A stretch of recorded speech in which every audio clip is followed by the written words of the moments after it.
truth and Oh, I always do. We are with I the always do. amazing That I Peter don't need an Noone. alibi. When we think of the British invasion, I think of you. Who and what inspired you during that sequence of time? Radio.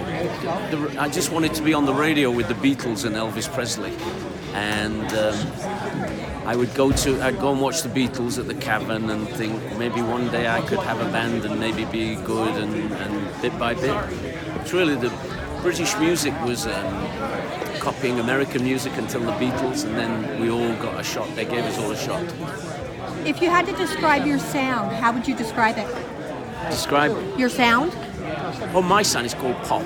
You know, we wanted this. We wanted to have the song that came on right after the news, like "Woke Up This Morning Feeling Fine" or "There's a Kind of Hush Road," and we wanted to do songs that people could sing. And the producer would say, "Let's do it in this key," and I go, "No, a better key for me would be this." And he said, "No, but I can sing it in that key, and if I can sing it, everyone in the world will be able to sing along." Isn't that cute? No, it's actually clever. Yeah. Who inspired you during that time? You know, I think who inspired me? They weren't really musicians. You know, I liked a lot of actors, like Tom Courtenay and people like that. I thought I was an actor at first, and I was at a college of music, and they had an acting class, and I used to get work as an actor, and I used the money from the work as an actor to buy equipment for my band, and that's how we really got going. So I was inspired by, you know, successful and charismatic people who were, you know, walked in the room and everyone else became invisible.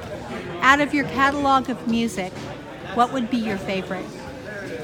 I think I'm into something good, you know, because it was, it's kind of pure. You can tell that all the people on the record are 16 years old and they should really be at school, but they're having fun in the recording studio, and they made this record that sold millions of copies in a 1 hour session. And where can we see you now? I mean, you still have a catalog of fans. You still have people that really want to see you. I do 100 concerts a year. This year, about 150. Wow. You know, all over the place. I mean, I'm going to England for 35 days. The rest of them will be in America. You know, if anyone wants to find out where I'm working, they just have to be able to spell my name and type it on the internet, and they'll tell you where I am tonight. Could we see you do a Broadway musical or get back into acting with TV or film? Well, I think this is probably the best thing, you know, because it's a great story, the British invasion. You know, I mean, I'm just a part of this whole thing, and all those people, we were all connected.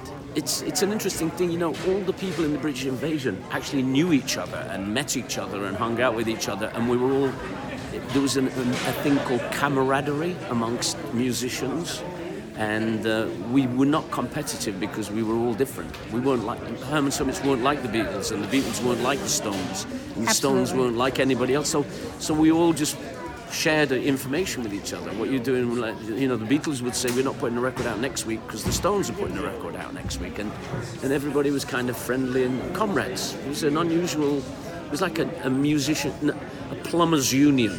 Do you still have those kind of reunions? Yeah, often. I mean, I frequently see Eric Burdon, and I frequently see most of the people from the British invasion that are still alive. It's a long time ago. It's more than 20 years now.